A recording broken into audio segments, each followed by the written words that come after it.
భూ విక్రయాలు తప్పుల సవరణకు సంబంధించి రైతులకు అత్యంత సమస్యాత్మకంగా మారిన 2020 ఆర్ఓఆర్ చట్టాన్ని పూర్తిగా ప్రక్షాళన చేసేందుకు కాంగ్రెస్ సర్కార్ సమాయత్తమైంది.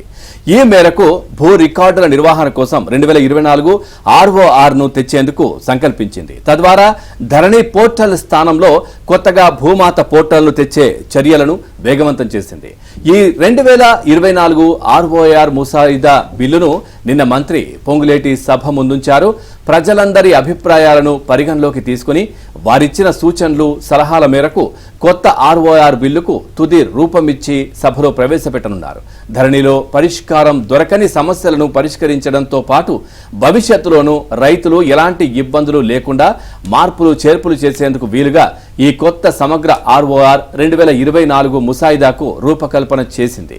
ఈ ముసాయిదా బిల్లుపై ప్రభుత్వం విస్తృత ప్రజాభిప్రాయాన్ని సేకరించనుంది. ఇందుకు గాను CCLA ఈ నెల 23 వరకు గడువు విధించి ప్రజలు తమ అభిప్రాయాలను ఈమెయిల్ లేదా పోస్ట్ ద్వారా తెలియజేసేందుకు అవకాశం కల్పించింది.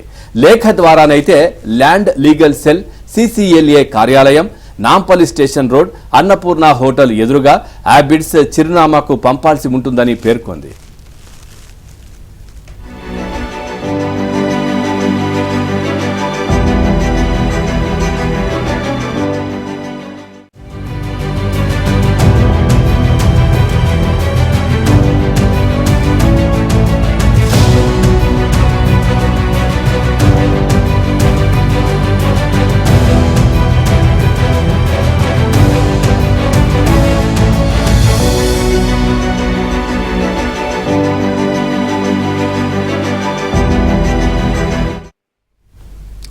రైట్గా ముసాయిదా బిల్లుపై సూచనలు సలహాలు స్వీకరించిన తర్వాత బిల్లుకు తుది రూపం ఇచ్చి సర్కారు సభలో ప్రవేశపెట్టనుంది. కాగా కొత్త ఆర్ఓఆర్ ముసాయిదా బిల్లులో ధరణిలో పరిష్కారానికి వీలు లేకుండా పోయిన సమస్యలన్నీ పరిష్కారానికి ప్రతిపాదనలు పెట్టారు.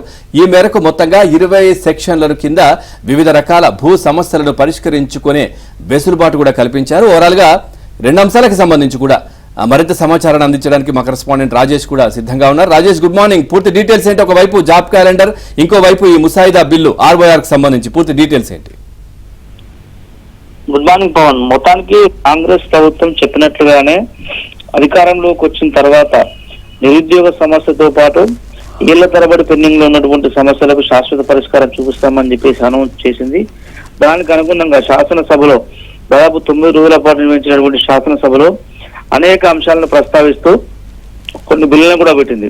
సభ ముందుకు 2024 రికార్డ్స్ ఆఫ్ రైట్స్ ముసాయిదా బిల్లును ప్రవేశపెట్టినటువంటి కాంగ్రెస్ ప్రభుత్వం ధరణిలో పరిష్కారం దొరికిన సమస్యలను పరిష్కరించేందుకు కొత్త బిల్లులను తీసుకొచ్చింది. క్షేత్రస్థాయిలోనే భూ సమస్యల నివారణ దిశగా రూపకల్పన చేసినటువంటి రాష్ట్ర ప్రభుత్వం దాదాపు 20 సెక్షన్ల కింద సమస్యలను పరిష్కరించుకునేందుకు వెసులుబాటు కల్పిస్తూ సభలో తీర్మానం చేసింది. మ్యూటేషన్ సమస్యలన్నీ తహసీల్దార్ RTO పరిధిలోనే క్లోజ్ అయ్యేలా ఇక మీదట ఉండనుంది. ధరణి సమస్యలో ఇప్పటి వరకు దాదాపు ధరణిని తీసుకొచ్చిన తర్వాత 2018లో ధరణి తీసుకొచ్చినటువంటి BRS ప్రభుత్వము దాదాపు 6.5 సంవత్సరాలుగా తీవ్ర స్థాయిలో పెద్ద ఎత్తున ఇబ్బందులు చూడాల్సి వచ్చింది.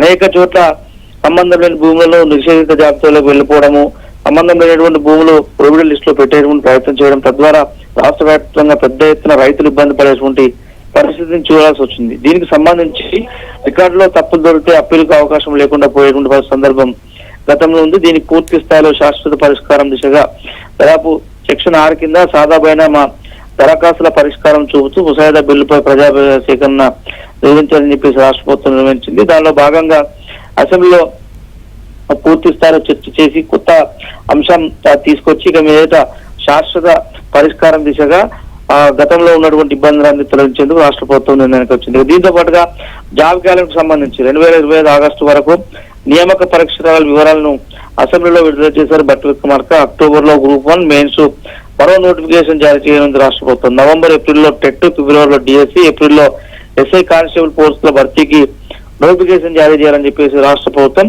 తద్వారా కొత్తగా 13,000 ఉద్యోగాల భర్తీకి అనుమతి వచ్చేటువంటి అవకాశం కనిపిస్తుంది. గతంలో 90,000 ఉద్యోగాలు భర్తీ చేస్తామని చెప్పినటువంటి BRS ప్రభుత్వం ఒక్క ఉద్యోగాన్ని కూడా భర్తీ చేయాలని చెప్పేసి ఆరోపించినటువంటి కాంగ్రెస్ ప్రభుత్వం అధికారంలోకి వచ్చినటువంటి 8 నెలల వ్యవధిలోనే అనేక అంశాలు పూర్తి స్థాయిలో పరిష్కరించగలిగామని చెప్పేసి సభా సాక్షిగా ప్రజలకు చెప్పే ప్రయత్నం చేసింది Congress party. Right, thank you Rajesh, thanks for the updates.